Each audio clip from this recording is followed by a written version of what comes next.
안디옥 교회에 선지자들과 교사들이 있으니 곧 바나바와 니게르라 하는 시몬과 구레네 사람 루기오와 분봉왕 헤롯의 젖동생 마나엔과 및 사울이라. 주를 섬겨 금식할 때에 성령이 이르시되 내가 불러 시키는 일을 위하여 바나바와 사울을 따로 세우라 하시니 이에 금식하여 기도하고 두 사람에게 안수하여 보내니라. 두 사람이 성령의 보내심을 받아 실루기아에 내려가서 배 타고 구브로에 가서 살라미에 이르러 하나님의 말씀을 유다 여러 해당에 전할세 요한을 수행원으로 두었더라. 온 섬 가운데 지나서 바보에 이르러 바예수라 하는 유대의 거짓 선지자인 마술사를 만나니 그가 총독 서기오 바울과 함께 있으니 서기오 바울은 지혜 있는 사람이라. 바나바와 사울을 불러 하나님의 말씀을 듣고자 하더라. 이에 마술사 엘루마는 이는 번역하면 마술사라 그들을 대적하여 총독으로 믿지 못하게 힘쓰니 바울이라고 하는 사울이 성령이 충만하여 그를 주목하고 이르되 모든 거짓과 악행이 가득한 자요 마귀의 자식이요 모든 의의 원수요 추악의 바른 길을 굽게 하기를 그치지 아니하겠느냐. 보라 이제 주의 손이 내 위에 있으니 내가 맹인이 되어 얼마 동안 해를 보지 못하리라 하니 즉시 안개와 어둠이 그를 덮어 인도할 사람을 두루 구하는지라. 이에 총독이 그렇게 된 것을 보고 믿으며 주의 가르침을 놀랍게 여기니라. 아멘.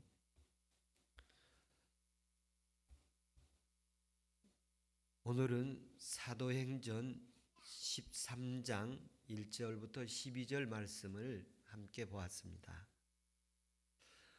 넓은 의미에서 사도행전은 예루살렘에서부터 초대교회 활동들을 베드로 중심으로 1장부터 12장까지 기록되어 있습니다. 13장부터 28장까지는 이방인들의 활동에 대해서 바울을 중심으로 기록되어 있습니다. 그래서 13장은 굉장한 전환점을 가져오고 있습니다. 오늘 13장 9절부터 처음으로 바울이라는 이름으로 불려지게 되어집니다. 6장부터 12장까지는 이미 복음이 예루살렘을 넘어서 이방인에게도 더러 이렇게 나타나는 모습들을 보여주면서 유대인의 영역을 넘어 이방으로 이렇게 보여주는 그런 모습들이 나타나더니 이제 본격적으로 이방인들에게 복음이 활동되는 것을 이제 사도행전에서 13장부터 말씀을 하고 있습니다. 이 전전주일날 안디옥 교회에 대해서 말씀을 했는데 안디옥 교회는 전파하는 교회 그리고 예수님과 함께 머무는 교회, 가르치는 교회, 전도하는 교회, 또 교육하는 교회 그리고 돕는 교회라는 말씀을 드렸습니다만 오늘은 그 이어서 네 번째의 예루살렘 교회 선교하는 그 교회의 모습을 볼 수 있습니다. 그래서 13장 이후에 바울 사도가 이방에서 선교하는 모습들을 그리게 되고 그 선교하는 모습 가운데에서 특별히 바울이 선교 활동에 설교하는 장면들을 이렇게 준비하겠습니다. 오늘은 그 전체 그 설교 장면의 활동의 모습을 보면 사도 바울이 성령 충만한 선교 활동의 모습입니다. 그래서 전체 제목은 성령 충만한 바울의 선교 활동. 오늘 첫 번째 시간이고요. 그보다 좀 더 작은 제목으로 말하면 성령 충만한 선교 활동의 시작. 성령 충만한 선교 활동의 시작을 오늘부터 말씀이 되겠습니다. 선교 활동의 시작에서 또 그 안에서 제목을 잡는다면 성령의 음성을 들으라. 이렇게 오늘 준비가 되겠습니다. 이 오늘 말씀을 저는 1절부터 12절까지 사도 바울의 성령 충만한 선교 활동의 시작에서 세 가지로 구성을 했습니다. 그 첫 번째가 성령의 음성을 들으라. 둘째는 성령의 음성에 순종하라. 셋째는 성령 충만으로 영적 전투에서 승리하라. 이런 말씀으로 구성을 했습니다. 선교 활동의 시작이 되어지는데 이 선교라는 용어를 좀 설명을 해서 이해할 필요가 있습니다. 우리가 예전에는 전도라는 말을 사용을 했었는데 언제부터 선교라고 이렇게 사용을 하게 되어집니다. 그래서 전도하고 선교가 이렇게 좀 구분되어서 설명되어지고 있는데, 전도는 예수 그리스도를 전파하는 것을 전도라고 합니다. 그래서 전도학이 이렇게 점점 발전해 가더니 선교학으로 이어지게 되기도 하고, 또 선교라는 용어가 신학에서 사용하게 되어집니다. 그래서 예전에는 우리 교회도 여전도회라고 말을 했는데 얼마 지나면서 남녀 선교회라고 이렇게 이름을 바꾸게 되어져서 호칭을 사용하게 되어집니다. 선교학에서는 선교 1, 2, 3을 구분하고 있습니다. 선교 1은 같은 지역, 같은 문화, 같은 언어를 가지고 사용하는 사람들에게 복음을 전하는 것을 선교 1, 그리고 같은 언어, 같은 문화, 같은 지역이 아닌 곳에서 사역하는 것을 선교 2, 3, 선교 3이라고 하고, 선교 1, 2, 3 가운데 하나라도 저기에서 같지 않은 상황이 되었을 때를 선교 2라고 말합니다. 그래서 타 문화, 타 지역, 타 언어권에서 전도하는 것을 선교 3이라고 이렇게 말을 합니다. 그래서 사울이 이방에 선교하는 것은 언어, 문화, 또 지역이 다른 곳에서 전도를 했기 때문에 선교라고 이렇게 말할 수 있습니다. 사실 선교의 제3에 가서도 거기에 가서 무엇을 하느냐면 예수 그리스도를 전파하는 것이기 때문에 넓은 의미에서 보면 전도하는 것입니다. 우리가 우리의 언어, 문화, 지역에서 전도하는 것이나 또 우리와 언어, 문화, 또 지역이 다른 곳에서 복음을 전하는 것이나 같은 일입니다. 그러나 그렇게 구분해서 사용하고 있음을 볼 수가 있는데요. 바울의 선교 활동이 어떻게 진행되었고 어떻게 시작되었는가를 살펴보면 오늘 본문 말씀 1절부터 4절까지 중에 2절을 한번 보겠습니다. 2절 말씀에 보면 주를 섬겨 금식할 때에 성령이 이르시되 이렇게 표현하고 계십니다. 주를 섬겨 금식할 때 성령이 이르시되 이 부분을 명령형으로 말씀하고 있습니다. 선교는 성령님의 명령에서부터 시작되어집니다. 선교는 성령님에 의해서 시작되어지고 성령님의 명령으로 시작되었습니다. 예수님께서 사도들에게 그의 제자들에게 땅끝까지 이르러 내 증인이 되라고 말씀을 하셨습니다. 그리고 그 말씀이 진행되는데 이 제자들은 유대의 한계를 넘지 못해서 성령께서 계속 역사를 하시게 됩니다.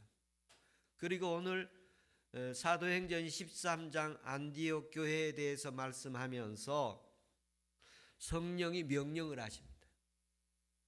그리고 복음을 전하도록, 이방의 복음을 전하도록 명령을 하십니다. 그래서 4절에도 보면 두 사람이 성령의 보내심을 받아 이렇게 표현되어 있습니다. 두 사람이 성령의 보내심을 받아. 성령의 선교의 시작은 성령님에 의해서 시작되었습니다. 성령님이 보내서 시작된 것입니다. 선교는 성령님이 시작하셨고 성령님에 의해서 진행되었습니다. 선교는 성령님에 의해서 이루어지기 시작하고 성령님의 명령으로 시작되어지고 선교의 근원은 성령님에 의해서 이루어진 것입니다. 성령이라고 부를 때에는 거기 삼위일체 하나님이 그 속에 성령님이 계시는데 삼위일체 하나님이 그 성령님을 통해서 역사하시고 활동하시는 것이죠. 그래서 실제적인 하나님의 실행자는 성령님이신데 그 성령님이 하나님의 뜻을 실행하는 것인데 성령의 역사로 인해서 선교가 시작되고 선교의 활동이 이루어지고 그 선교의 근원이 되어지는 것입니다. 그러한 성령의 역사의 그 선교의 내용을 보면 2절에 이렇게 표현을 합니다. 좀 더 구체적으로 표현을 하고 있는데 내가 불러 시키는 일을 위하여 바나바와 바울을 따로 세우라 이렇게 말했습니다. 내가 시키는 일을 하는 것입니다. 성령이 시키는 일을 하는 것이 선교이고 복음 증거하고 하나님 나라 증거하는 것입니다. 그리고 좀 더 구체적으로 표현하기를 바나바와 바울을 따로 세워서 보내라 이렇게 말씀하고 계십니다. 선교의 목적을 말씀하시고 계시는데 내가 성령이 이 삼위일체 하나님이 불러서 시키는 일을 하는 것이 성령입니다. 저와 여러분이 하나님이 불러서 시키는 일을 하고 있다면 어디서든지 전도하는 것이고 어디서든지 선교하는 일입니다. 하나님이 불러 시키는 일을 따로 세워서 하라고 이렇게 요청하고 계십니다. 저와 여러분이 하나님의 부르심을 따로 받아서 시키는 일을 하는 은혜가 있기를 바랍니다. 여러분 무엇을 하든지 하나님이 시키는 일을 하면 복음 증거하는 것입니다. 하나님 선교하는 것입니다. 넓은 의미의 멀리에서는 땅끝까지 가서 하는 것이고 가까운 것은 나부터 시작되어지는 것입니다. 내 마음속에서, 내 가정에서, 내 일터에서, 내 소속된 공동체에서, 교회에서 하나님 명령을 따르는 것이 증거하는 일이요 전파하는 일인 것입니다. 여기서 우리가 일반적으로 다시 한번 살펴보면 내가 하나님이 불러 시키는 일이 선교라고 규정을 하고 있습니다. 그러니까 이론적으로 누가가 선교가 무엇인가라고 말을 할 때 나를 불러 하나님 시키는 일을 하는 것입니다. 저와 여러분을 하나님이 부르셔서 하나님의 일을 시키기를 바랍니다. 그러면 그 일은 선교하는 일입니다. 바나바와 바울을 따로 세우라. 따로 선교를 위해서 세움받는 일인데 하나님이 그를 불러서 세웠다고 이렇게 표현합니다. 좀 더 구체적인 말씀으로 들어가면 5절에 이렇게 말합니다. 살라미에게 이르는 말씀인데요. 살라미에 이르러 하나님의 말씀을 유대 여러 회당에 전할세. 살라미에서 유대 여러 회당에 이렇게 전하게 됩니다. 하나님 말씀을 전하게 되었어요. 바나바 사울을 불러 따로 세웠어요. 그런데 사실 이 바나바와 바울은 안디옥 교회 요즘 말로 말하면 담임 목사님이요. 사울은 거기에서 가장 유력한 교사였습니다. 그런데 그분들을 세워 선교사로 세워서 이방 선교를 위해 파송을 하라는 것입니다. 그 일을 이 안디옥 교회는 순종을 하게 되어집니다. 하나님께서 저와 여러분의 귀중한 것을 소중한 것을 부르셔서 그것을 복음을 위해서 쓰겠다. 그러면 순종할 수 있기를 바랍니다. 안디옥 교회는 바울과 바나바를 불러서 세우라 이렇게 했지만 우리 개인적으로 적용을 할 수 있다면 내게 소중한 것, 내게 귀중한 것이라고 여겼을지라도 주님이 사용하겠다, 주가 쓰시겠다 그러면 드릴 수 있기를 축원합니다. 그것이 무엇이든지 주님이 우리에게 쓰실 만한 것을 쓰실 수 있기를 축원합니다. 여기에 보면 2절에 조금 더 구체적인 표현으로 선교란 내용을 살펴보면 하나님이 일꾼들을 불러 하나님이 시키는 일을 하는 것이 선교이고 전도인데 그 중심에 하나님의 말씀대로 하는 일인 것입니다. 하나님 말씀대로 하는 것입니다. 이게 누가는 하나님의 말씀을 하나님의 복음이라고도 표현을 합니다. 말씀이라는 단어를 복음이라는 단어와 그 같은 의미로 사용을 하고 있는데 이 구약 성경에서는 하나님의 말씀, 신약 성경에서는 하나님의 복음, 그 복음은 예수 그리스도를 말을 하고 그래서 예수 그리스도를 통해서 주어주신 하나님의 구원의 역사를 말하는 것입니다. 그래서 선교는 하나님이 시키는 일을 하는 것인데 예수 그리스도를 통해서 사람들을 구원하는 일입니다. 저와 여러분을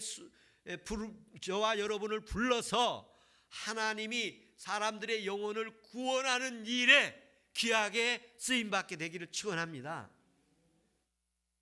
하나님의 복음의 말씀, 하나님의 구원의 말씀을 우리들의 삶의 역사 속에서 하나님이 시키는 일이 이루어지기를 축원합니다.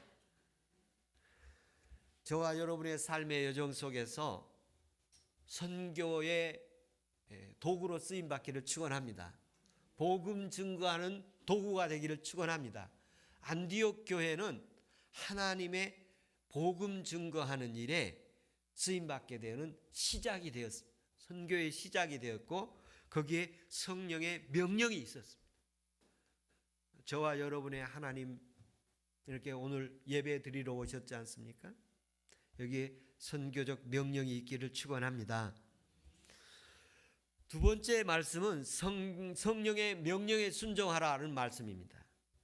선교의 시작과 관련된 성령의 역사를 이렇게 표현하고 있는데요. 두 번째 구체적인 선교 사역의 시작의 안디옥 교회가 실천하는데 선교의 근원이 첫 번째라고 그러면 선교의 순종이 두 번째 대지가 되겠습니다.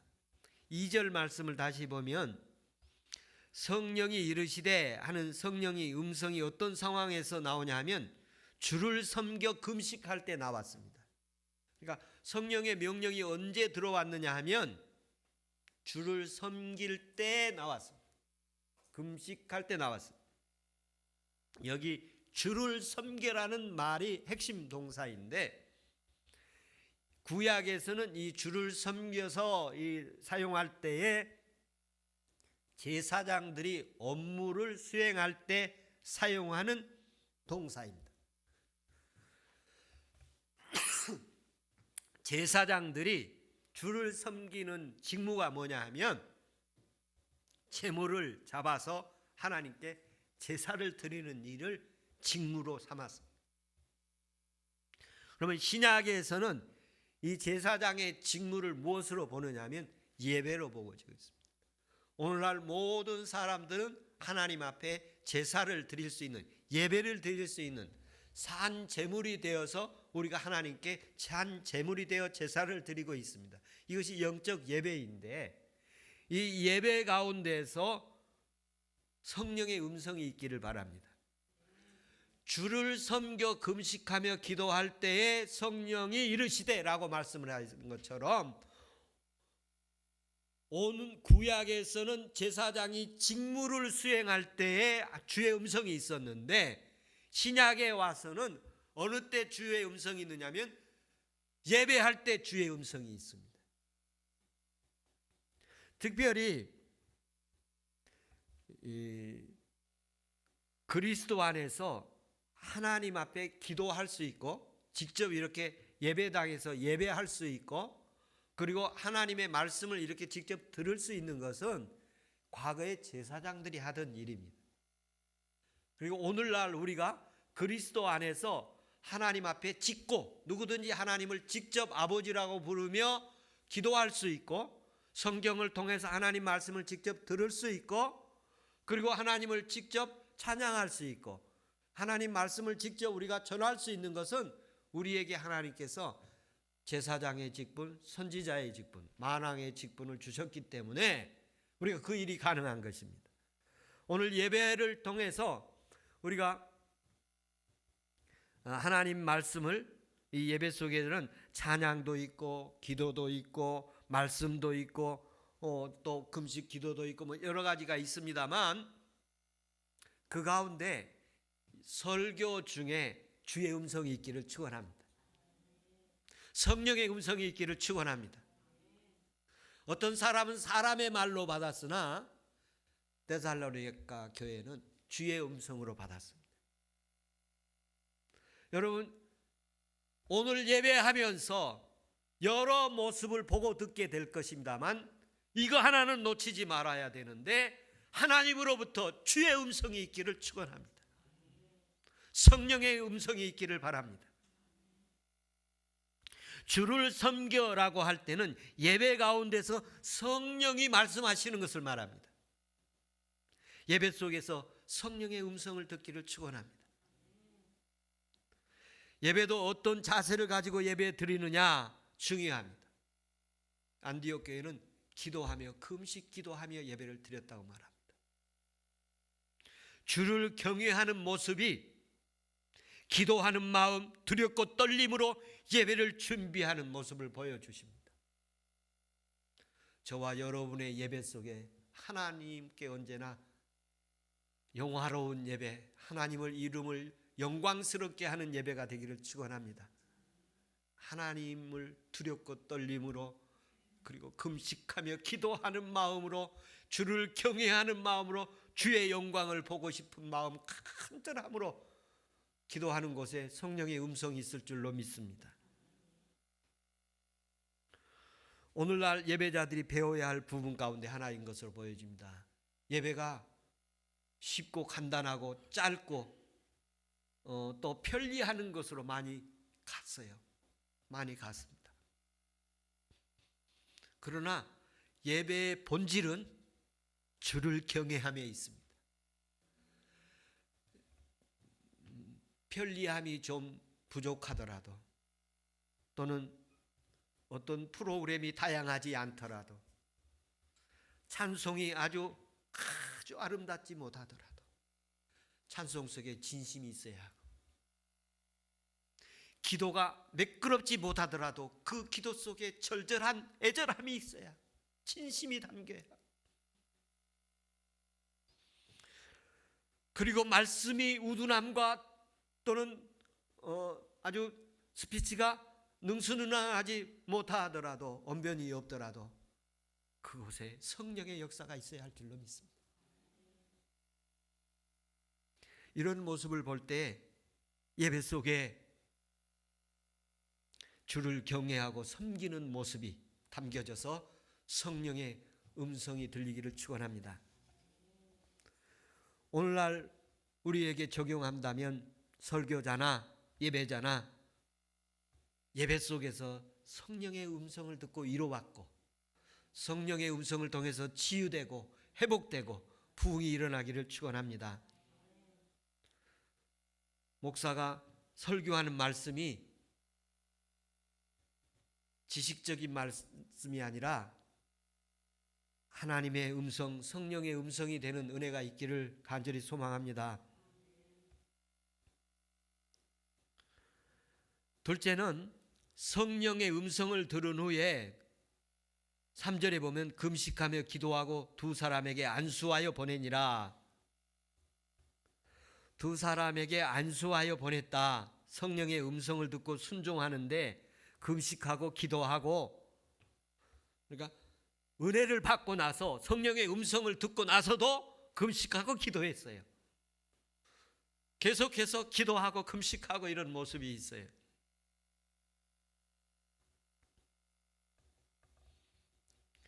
그래서 교회에서 예배자들이나 지도자들이 예배를 준비할 때 어떻게 해야 되는가를 말씀하고 있습니다. 하나님께 두렵고 떨림으로 기도하면서 준비하고 전해야 할 줄로 믿습니다. 그래서 과거에는 우리나라에도 금식기도원이라는 데도 있었어요.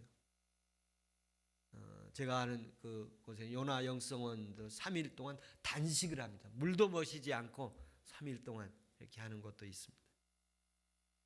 하나님께서 저와 여러분의 삶의 여정 속에 하나님을 간절히 갈망하고 사모하는 그 목마름이 있기를 축원합니다.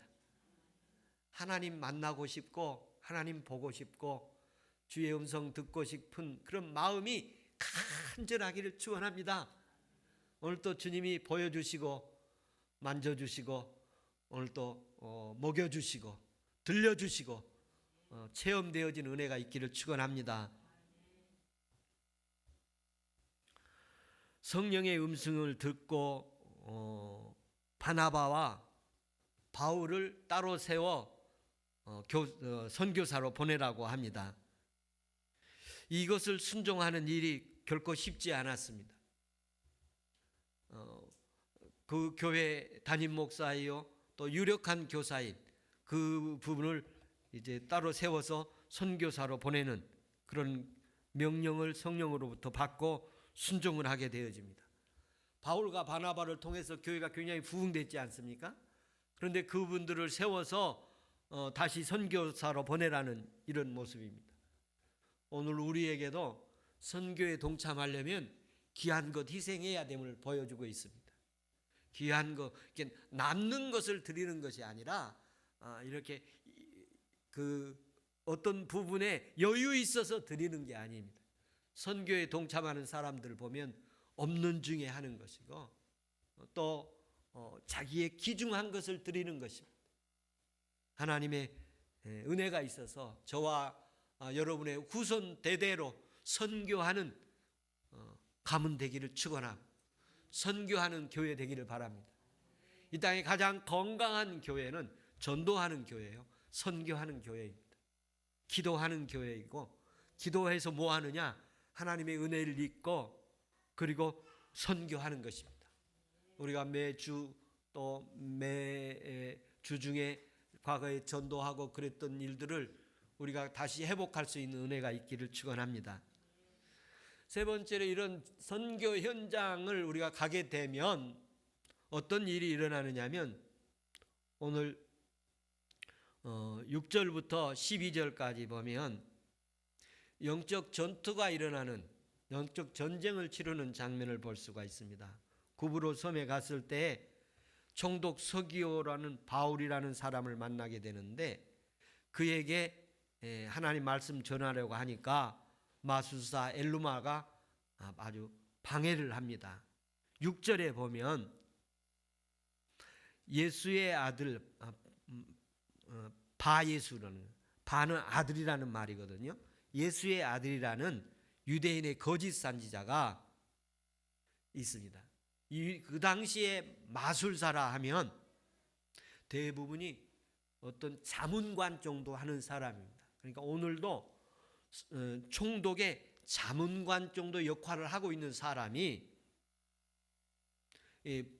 바울이 총독에게 복음을 전하려고 하니까 반대를 하고 박해를 합니다. 방해를 합니다. 그런데 이 당시의 마술사들은 학문적 지식도 있고 또 천문학을 알고 있고 굉장히 지식인들로 그 총독의 자문을 이렇게 해주던 사람들인데 오늘 그 사람이 영향을 미쳐서 복음을 전도하지 못하게 합니다. 8절에 보면 그를 대적하여 총독으로 믿지 못하게 힘쓰니 바울이라고 하는 사울이 성령이 충만하여 그들을 주목하고 그 마술사 엘루마를 책망을 하게 되죠. 이 장면들을 다 설명할 수는 없지만 바울이 선교 현장에 갔을 때 방해를 받게 되고 하지 못하게 하고 그런 어려움을 당하게 됐습니다. 그러니까 우리가 전도 현장 우리가 앞에 입구에 나가서 전도해도 거기서 뭐 예면하는 종류가 여러 모습으로 나타나잖아요. 여러 부류로 어떤 사람은 정중하게 사용하는 사람이 있는가 하면 어떤 하면 짤에 보면서 사용하는 사람도 있고 다양한 사람들이 있어요. 여러분 복음 전파 현장에 가면 준비된 사람이 있고 거절하는 사람이 있어요. 이 네 가지 밭이 있는데 그 중에 한 가지 밭은 좋은 밭이었고 네 밭은 열매를 맺지 못하는 밭이었지 않습니까? 그런 것처럼 우리가 복음 증거의 사람으로 이 땅에 살아가는데 나를 환대하는 사람이 있는가 하면 나를 거절하는 사람도 있을 수 있다는 것입니다. 영적 전투의 현장에서 바울은 예수의 이름으로 그를 책망을 합니다. 19절에 보면 사울이 성령이 충만하여 사울이 성령 충만해 가지고 그를 대적해서 주의 이름으로 책망을 했습니다. 그리고 그에게 명령을 내리지요. 그랬더니 그가 제압이 되어집니다. 그리고 총독이 예수를 믿게 되어졌습니다. 한 가지 여기서 다 설명할 수 없지만 한 가지 분명한 복음 증거 현장에는 치열한 영적 전투가 있다는 것입니다. 자식이 부모에게 전도해도 부모의 마음속에 악의 세력과 충돌이 일어나는 것입니다. 자녀들에게 복음을 전해도 자녀 속에서 악의 세력과 충돌이 일어나는 것입니다. 육적 세력과 충돌이 일어나고 세상 세력과 충돌이 일어납니다. 그때 영적으로 승리하기를 축원합니다. 성령이 승리하기를 축원합니다. 우리가 복음을 증거하고 믿음에 대한 이야기를 나눌 때는 거기에 영적 전쟁이 일어나는 것입니다. 불꽃 튀는 전쟁이 일어나요. 우리가 눈으로 볼 수 없지만 영적 전쟁이 일어나는 거예요. 예수 믿으라고 한다든지 기도하자고 한다든지 복음에 관련된 얘기를 할 때는 바로 거기엔 영적 전쟁이 일어나는 것입니다. 그러므로 기도 많이 하고 얘기하기를 바랍니다. 성령 충만하면서 얘기하기를 바랍니다. 오늘 본문에서 보면 성령 충만하여 얘기할 때는 제압이 되었고 그리고 총독이 예수를 믿겠다고 하게 되어집니다. 그러나 그러지 않을 때는 실패할 때도 바울도 있었습니다. 저와 여러분의 삶의 여정 속에서 전도의 명령에 순종할 수 있고 선교의 명령에 순종할 수 있기를 축원합니다. 우리가 타 문화권에 가서 선교하지 못할 때는 우리가 선교사를 보내면 선교하는 것입니다. 선교사를 후원하면 우리가 선교하는 일에 동참하는 것입니다. 또 우리가 복음 증거를 해야 되는데 할 수 없으면 복음 증거할 수 있는 물품을 제공을 하면 선교하는 것이고 전도하는 것이라 저는 그렇게 믿습니다.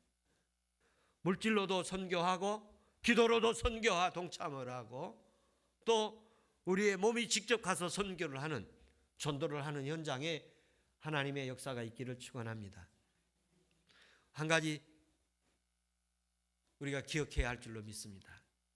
오늘 말씀을 정해가면 복음 증거하는 일, 선교하는 일은 성령님의 명령입니다.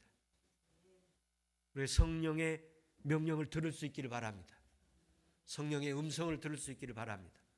성령의 음성에 순종할 수 있기를 바랍니다. 거기에 치열한 영적 전투가 있을 것입니다. 그 영적 전투에서 이기려면 오늘 보면 기도하고 금식하고 그리고 나갔을 때에 영적 전투가 승리가 되어졌습니다. 특별히 지금 현재 한국 땅은 기도가 절실하게 필요한 땅입니다.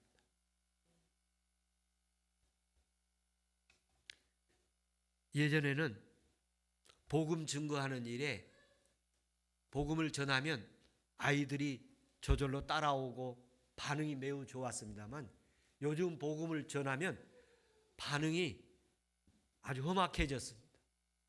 각오를 해야 됩니다. 하나님께서 은혜 주셔서 주의 음성을 듣고 주의 성령의 음성에 순종을 하고 복음 증거의 일이 우리를 통해서 이루어지기를 축원합니다. 전도 열매를 맺기 위해서 성령 충만해지는 은혜 있기를 바랍니다. 우리가 복음 증거하다가 환난과 박해를 받을 때 제압할 수 있는 권능이 있기를 축원합니다. 그 권능을 받기 위해서는 우리는 뭘 해야 하면 기도해야 합니다. 하나님께서 기도하면 우리에게 성령의 권능이 임하고 권능이 임하면 우리가 나가서 복음을 전거하면 치유와 회복과 부흥이 일어날 줄로 믿습니다.